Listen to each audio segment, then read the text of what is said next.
Terima kasih atas kesempatannya. Di sini kami dari kelompok 1 kelas I2. Kami akan menjelaskan tentang navigation and general ledger. Di kelompok 1 kami beranggotakan 5 orang.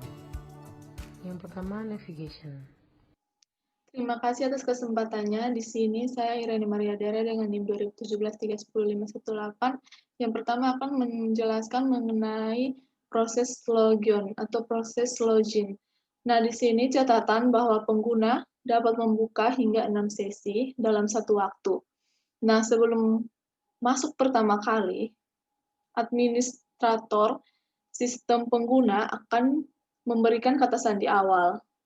Nah, selama proses login ini, pengguna harus membuat kata sandi baru yang ditahu sendiri. Gunakan kata sandi ini setiap kali masuk untuk login ke aplikasi SAP. Nah, di sini jika Anda atau pengguna memilih tab setelah memasukkan data ke dalam suatu bidang, kursor akan berpindah ke awal bidang berikutnya. Pengguna tidak harus memilih tab. Contohnya, jumlah karakter maksimum yang dapat masukkan ke klien bidang 3. Jika masuk 001 di sini pada klien yang pada gambar yang sebelah kanan, itu jika masukkan 001, kursor secara otomatis berpindah ke awal bidang berikutnya. Nah, jika ada pesan di seluruh sistem, kotak dialog sistem message akan muncul. Setelah membaca pesan, pilih lanjut untuk menutup kotak dialog. Yang berikutnya, tata letak, navigasi, dan personalisasi. Di sini layar SAP AC Access adalah layar default sistem setelah masuk.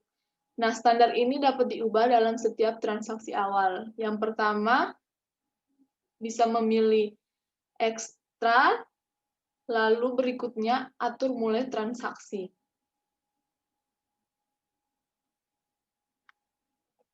Navigasi di SAP menggunakan menu standar SAP, bilah menu, dan bidang perintah atau kode transaksi. Kemudian kode transaksi dapat dilihat dengan memilih sistem atau status. Menu memungkinkan menemukan transaksi tertentu ketika Anda tidak mengetahui kode transaksinya. Menu diatur sesuai dengan tugas yang Anda lakukan di sistem SAP. Menu di sini seperti pada gambar, SAP menu itu ada berbagai macam-macam menu, yang berarti ketika Anda memilih item menu, opsi lebih lanjut akan ditampilkan. Selanjutnya, daftar favorit dan menu pengguna berbasis peran. Di sini yang pertama, terdapat transaksi. Yang kedua, adanya file. Yang ketiga, alamat web. Dan yang keempat, tautan ke aplikasi lain dan lain-lain.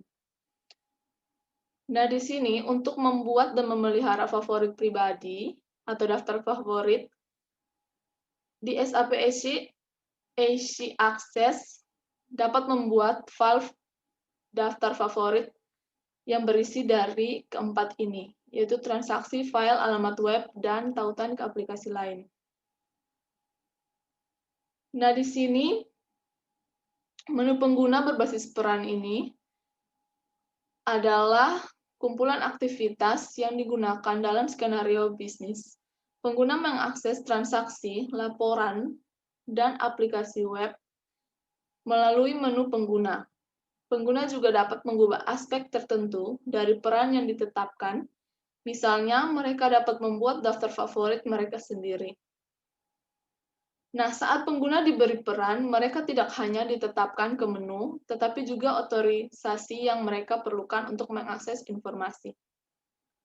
Dengan cara ini, sistem memastikan bahwa data bisnis selalu disimpan. Profil otorisasi dibuat sesuai dengan aktivitas yang terdapat dalam peran tersebut. Dengan cara ini, otorisasi setiap pengguna di sistem SAP dibatasi hanya untuk aktivitas ini. Di portal perusahaan MySAP, pengguna menggunakan browser web untuk melihat dan menjalankan tugas dan aktivitas yang diperlukan dengan menambah atau menghapus entry menu. Untuk menu pengguna berbasis peran, yang pertama itu, pengguna dapat memilih order menu di menu SAP, AC Access, dan yang kedua menggunakan Find berfungsi untuk mencari peran tunggal bernama Customer Master Data Maintenance, dan yang ketiga pilih peran tersebut.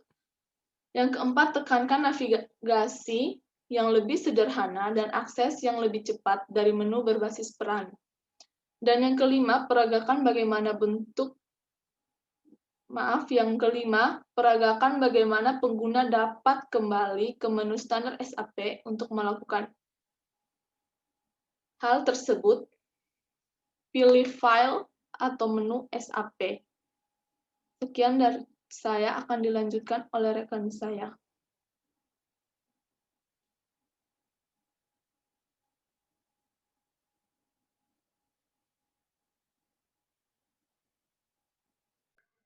Baik, terima kasih atas kesempatannya. Perkenalkan, nama saya Alfonsa dengan NIM 03. Di sini saya akan melanjutkan presentasi dari rekan saya, yaitu pembahasan tentang sesi. Jadi sesi ini membantu pengguna agar dapat membuka hingga 6 sesi dalam satu waktu. Yang dimaksudkan itu adalah di sini rekan-rekan dapat lihat di PPT terdapat 3 sesi yang terbuka. Mengapa sih perlu adanya beberapa sesi yang kita buka?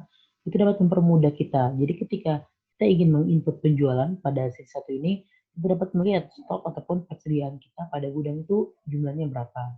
Seperti itu. Jadi satu sesi dengan sesi yang lain itu tidak tergantung, tidak saling tergantung seperti itu. Kemudian kita dapat melihat ketika misalnya kita tidak membutuhkan contoh pada sesi ketiga, kita langsung dapat meminimize ataupun dapat meng-close sesi tersebut, dan itu tidak akan berpengaruh ke sesi yang lain seperti itu, asalkan rekan-rekan telah men-save. Kemudian ketika rekan-rekan membuka terlalu banyak sesi, contoh sampai 6 sesi, itu akan berpengaruh terhadap respon dari sebuah sistem ini. Jadi contoh yang pertama, misalnya kita membuka satu sesi saja, nah itu ketika kita menginput penjualan mungkin hanya perlu waktu 1 detik atau 2 detik, tapi ketika kita membuka terlalu banyak sesi, maka itu akan berpengaruh, seperti akan memakan waktu 5 sampai 10 detik, seperti itu. Kemudian kita masuk ke status bar. Jadi status bar ini di mana bila status yang menyediakan informasi umum tentang sistem SAP dan transaksi atau tugas yang sedang kita kerjakan. Jadi dapat dilihat di sebelah kiri sini. Nah, ini merupakan mengidentifikasi pesan atau kesalahan seperti itu. Jadi ini dia memberitahukan apakah ada kesalahan ataupun ada sebuah pesan ataupun sebuah kolom yang belum kita isikan seperti itu. Nah, kemudian di sini pada sebelah kanan terdapat sistem informasi yang dimana di sini yang tanda tanya ini dapat mengidentifikasikan kesalahan kita. Kemudian di sini juga kita dapat melihat bagaimana sih sistem ataupun klien, pengguna ataupun program serta transaksi yang kita kerjakan. Nah, itu kita dapat melihat di sebelah sini seperti itu. Baik, kita akan lanjut ke slide selanjutnya.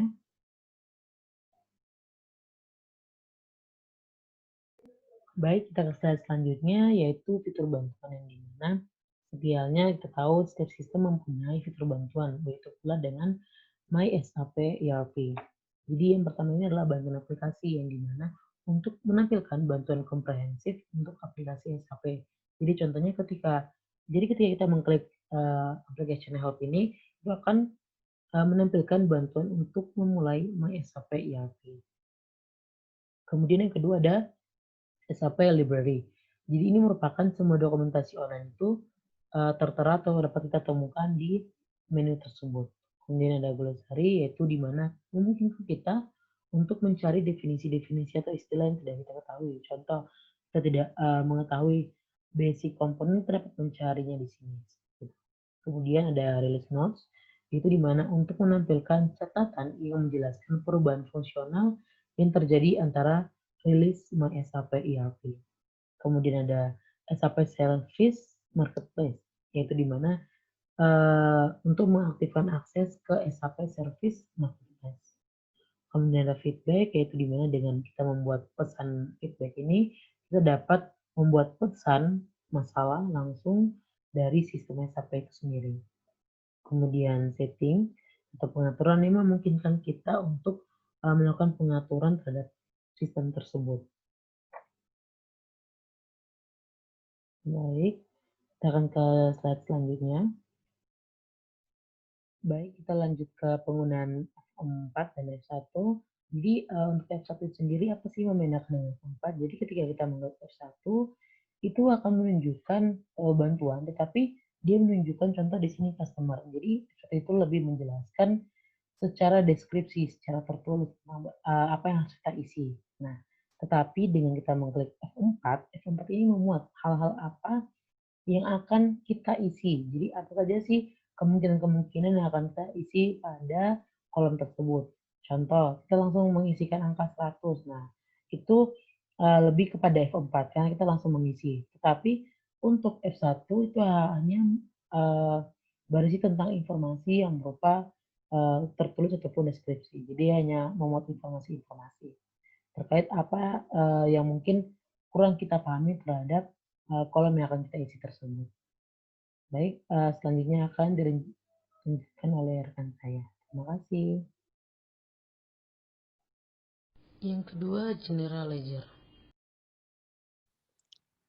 Terima kasih atas kesempatannya. Saya Rifina Anindya dengan NIM 2018-310077. Di sini saya akan menjelaskan tentang struktur organisasi untuk pelaporan keuangan. Kode pertama itu ada kode perusahaan yang merupakan entitas akuntansi yang independen atau elemen-elemen terkecil di dalam organisasi di mana satu set lengkap dari akun dapat dibuat. Contohnya, sebuah perusahaan di dalam suatu kelompok perusahaan. Jadi, sebuah perusahaan di dalam suatu kelompok perusahaan. Sebuah kode perusahaan memiliki 4 karakter kunci yang unik yang dapat berupa tulisan maupun angka. Di General Ledger disimpan di tingkat kode perusahaan dan digunakan untuk membuat balance sheet atau laporan neraca saldo yang legal dan laporan laba rugi untuk kode perusahaan. Kode perusahaan IDES yaitu afiliasi IDES diatur sebagai kode perusahaan dalam sistem SAP ERP dan secara unik diidentifikasi oleh kode 4 karakter. Setiap kode perusahaan memiliki mata uang lokal. Kemudian ada area bisnis. Di sini area bisnis yaitu merupakan bagian bisnis atau cabang di mana sebuah kelompok perusahaan beroperasi. Contohnya, area bisnis menyediakan tingkat evaluasi tambahan untuk bagian pelaporan. Penggunaan area bisnis bersifat opsional, boleh digunakan, boleh juga tidak. Di area bisnis IDES, yaitu area bisnis umumnya tidak tergantung kode perusahaan, dapat memposting kepada mereka dari kode perusahaan manapun. Di sini ada area pengendalian. Area pengendalian merupakan elemen organisasi yang paling penting di dalam aplikasi controlling. Controlling area digunakan untuk internal accounting, akuntansi di dalam perusahaan. Jadi controlling area itu atau area pengendalian digunakan untuk akuntansi di dalam perusahaan. Sebuah area pengendalian mengidentifikasi suatu struktur organisasi di mana biaya dan pendapatan dapat dikelola dan dialokasikan. Jadi, di dalam struktur organisasinya itu di mana biaya dan pendapatan dapat dikelola dan dialokasikan. Di area pengendalian mempresentasikan bagian terpisah dari cost accounting. Lebih dari satu company code atau kode perusahaan dapat ke site ke satu atau lebih controlling area atau area pengendalian. Ini memungkinkan pembiayaan lintas kode perusahaan antara kode perusahaan yang telah di-assign. Bagaimanapun juga meng-assign lebih dari satu kode perusahaan ke controlling area atau area pengendalian yang sama hanya dimungkinkan apabila semua kode perusahaan yang di-assign menggunakan operasi operation chart of account, dan kalender fiskal yang sama. Sekian dari saya. Terima kasih. Terima kasih atas kesempatannya. Nama saya Dartanael dengan NIM 154. Di sini saya akan melanjutkan presentasi dari teman saya. Selanjutnya yaitu General Ledger Master Record. Dalam GL Master Record ini ada 6. Yang pertama yaitu contoh bisnis. Dalam contoh bisnis ini, kode perusahaan harus ditetapkan ke bagian operasi akun agar outsting terjadi untuk kode perusahaan itu. Di mana bagian akun ini adalah daftar akun GL pada suatu atau lebih kode perusahaan yang dapat memposting. Untuk memposting ke akun GL ini, kode perusahaan harus memiliki segmen spesifiknya sendiri dari catatan master akun GL yang dibuat selain bagian segmen akun, yang hanya ada sekali dan berkaitan dengan semua kode perusahaan. Kedua, yaitu bagian akun. Bagian akun ini setiap buku besar diatur menurut bagian akunnya, di mana bagian akun ini berisi tentang definisi dari semua akun GL dalam bentuk yang teratur. Terdiri dari nomor akun, nama akun, dan jenis akun GL, yaitu apakah akun tersebut adalah akun tipe P dan L atau akun tipe neraca.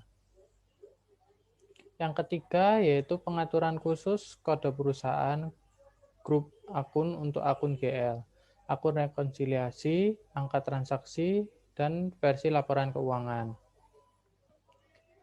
Di mana sebelum perusahaan dapat menggunakan akun dalam kode perusahaan, perusahaan harus mempertahankan definisi akun di bagian tingkat akun.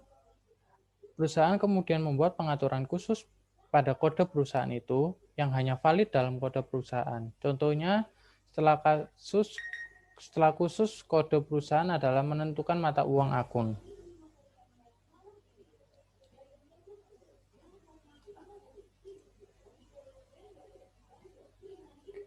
Yang keempat yaitu pengaturan untuk kode perusahaan. Sebelum perusahaan dapat menggunakan akun dalam kode perusahaan, perusahaan harus mempertahankan definisi akun di bagian tingkat akun. Di mana grup akun juga mengontrol tampilan segmen kode perusahaan dari akun GL, yang artinya grup akun mengontrol bidang mana yang diperlukan untuk entry data, bidang mana yang opsional untuk entry data, dan bidang mana yang tidak muncul sama sekali di segmen kode perusahaan. Yang kelima yaitu versi laporan keuangan. Buku besar disimpan untuk memberikan informasi yang dibutuhkan untuk membuat neraca dan laporan laba rugi, di mana laporan ini harus memenuhi persyaratan laporan dalam berbagai versi laporan keuangan yang telah dibuat dalam sistem SAP. Dalam versi laporan keuangan ini, perusahaan menentukan dengan tepat akun mana yang akan muncul di item baris mana dalam laporan keuangan. Banyak versi laporan keuangan disertakan dalam sistem SAP. Yang keenam yaitu bagian grup akun. Karena tidak semua kode perusahaan dari grup IDES menggunakan bagian operasional akun yang sama, maka grup akun joins digunakan untuk tujuan konsolidasi. Setelah bagian operasi ditetapkan ke bagian grup, maka bidang nomor akun grup menjadi diperlukan dalam bagian segmen akun dari catatan induk. Sekian dari saya dan akan dilanjutkan oleh teman saya. Terima kasih.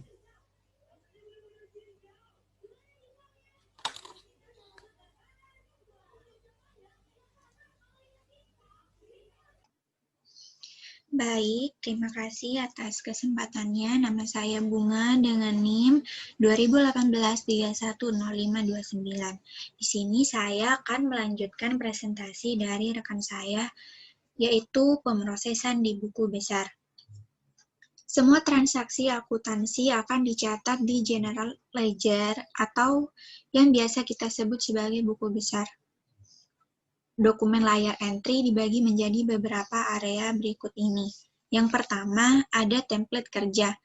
Di sini kita dapat melihat atau memilih varian layar, template tugas akun, atau dokumen yang disimpan sebagai referensi. Kemudian yang kedua ada header data. Header data berlaku untuk seluruh dokumen, seperti tanggal posting dan jenis dokumen. Yang ketiga, ada informasi item baris. Di sini item baris dokumen dimasukkan. Kemudian yang keempat, ada area informasi, di mana di area ini ditampilkan saldo debit dan saldo kredit. Selanjutnya ada postingan standar atau kompleks, jenis dokumen, kunci posting, dan kunci posting standar. Di layar awal, kita akan memasukkan data untuk header dokumen. Selain itu, kita memasukkan kunci postingan dan akun untuk item bisnis, untuk item baris pertama. Kunci postingan memberi informasi mengenai jenis akun, seperti pelanggan, vendor, dan aset dan material. Kemudian setelah itu data di-enter untuk melanjutkan ke layar berikutnya. Di layar ini berisi jumlah dan bidang penugasan seperti area bisnis, teks, dan pusat biaya. Informasi dari akuntansi keuangan secara otomatis akan langsung sampai ke akuntansi manajemen saat akun general ledger dibuat. Sekian dari saya, terima kasih. Wassalamualaikum warahmatullahi wabarakatuh. Sampai ketemu tanya jawab di forum.